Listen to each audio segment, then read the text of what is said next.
شروع اللہ کے نام سے جو بڑا مہربان نہایت رحم کرنے والا ہے۔ حضرت آدم علیہ السلام کی پیدائش سے پہلے اس دنیا میں کیا تھا، اس کے بارے میں سائنسدانوں کی مختلف رائے ہے۔ کچھ سائنسدانوں کا خیال ہے کہ حضرت آدم علیہ السلام کے پیدا ہونے سے پہلے دنیا میں لوگ زندگی بسر کر رہے تھے۔ بعض سائنسدان کہتے ہیں کہ حضرت آدم علیہ السلام کے زمین پر اترنے سے پہلے یا کئی صدیوں تک ڈائناسور زندگی بسر کر رہے تھے، پھر وقت گزرنے کے ساتھ ساتھ ان کی نسل اس دنیا سے ناپید ہو گئی۔ بعد کا کہنا ہے کہ آج جنات کا دور تھا، وہ زمین پر ہر چیز پر قبضہ جمائے ہوئے تھے۔ ہمارے ذہن میں یہ سوال آتا ہے کہ اللہ تعالیٰ نے سب سے پہلے اس دنیا میں کس چیز کو پیدا کیا تھا؟ اللہ تعالیٰ نے انسانوں کو کیوں زمین پر پیدا کیا ہے؟ اس میں کوئی شک نہیں کہ اللہ تعالیٰ ہی سب کو پیدا کرنے والا اور زندگی دینے والا ہے، اور اللہ تعالیٰ اپنی کتاب قرآن مجید میں فرماتا ہے کہ وہی ہے جس نے آسمانوں اور زمین کو 6 دن میں پیدا کیا، پھر عرش پر جلوہ فرما ہوا۔ وہ خوب جانتا ہے اس چیز کو جو زمین میں پائی جائے، اس چیز کو جو زمین میں جائے اور جو اس سے نکلے، اور جو آسمان سے نیچے آئے اور جو کچھ اس میں چڑھ کر جائے، اور جہاں کہیں تم ہو وہ تمہارے ساتھ ہے، اور اللہ تمہارے اعمال کو دیکھ رہا ہے۔ اللہ تعالیٰ قرآن پاک کی سورۃ ہود کی آیت نمبر 7 میں فرماتا ہے، اور اللہ ہی وہ ذات ہے جس نے 6 دن میں آسمانوں اور زمین کو پیدا فرمایا اور اس کا عرش پانی پر تھا۔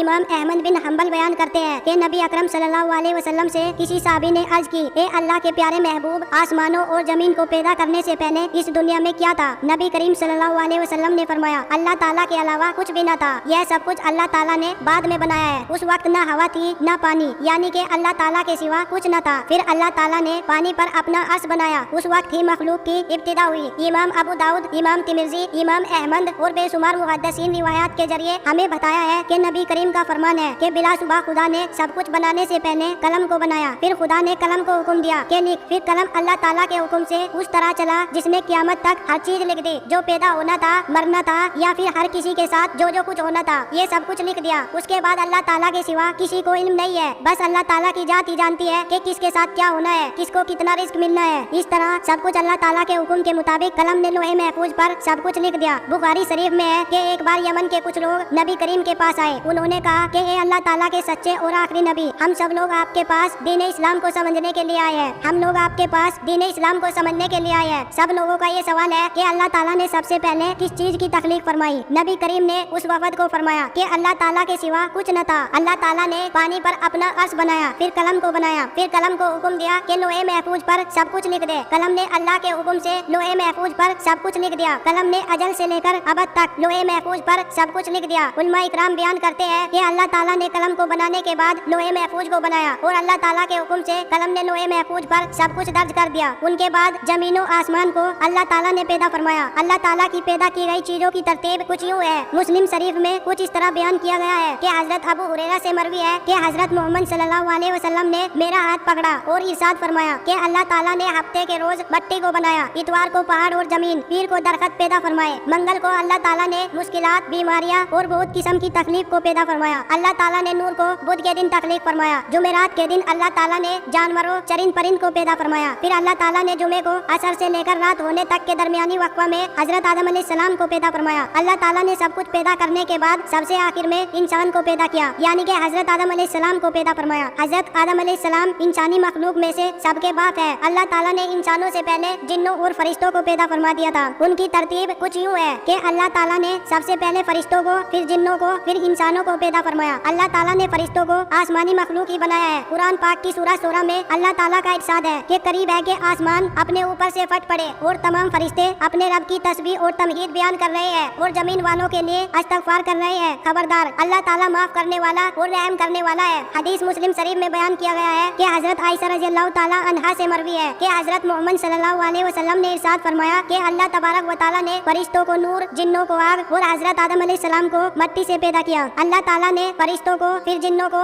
سب سے آخر میں انسان کو پیدا فرمایا۔ قرآن پاک سورہ ہجر کی آیت نمبر 27 میں اللہ تعالیٰ فرماتا ہے، اور اس سے پہلے جنات کو ہم نے لو والی آگ سے پیدا کیا۔ جنات کی تخلیق کے بارے میں بے شمار آیات اور احادیث میں بیان کیا گیا ہے۔ اللہ تبارک و تعالیٰ نے فرمایا کہ جنات کو آگ کے شعلے سے پیدا کیا گیا۔ یہ آگ کے بھڑکتے شعلوں کے کنارے کو کہتے ہیں۔ گویا جنوں کو آگ کی جڑ سے نہیں بلکہ آگ کے شعلوں کے کنارے سے پیدا کیا گیا۔ خدا نے شیطان مردود ابلیس کا قول قرآن پاک میں نقل کیا ہے، تو نے مجھے آگ سے پیدا کیا۔ اس سے پہلے بھی بیان کیا جا چکا ہے کہ اللہ تعالیٰ فرماتا ہے کہ جنات کو ہم نے لو والی آگ سے پیدا کیا ہے۔ شیطان ابلیس بھی جنات کی نسل میں سے ہے۔ اس مسئلے میں کسی بھی مسلمان کو کوئی شبہ نہیں ہے، کیونکہ اللہ تعالیٰ قرآن پاک میں فرماتا ہے کہ ابلیس فرشتوں سے نہیں بلکہ جنوں میں سے تھا۔ حسن بصری بیان کرتے ہیں کہ ابلیس ہرگز فرشتوں کی جن سے نہیں تھا۔ حضرت عبداللہ بن عباس رضی اللہ تعالیٰ عنہ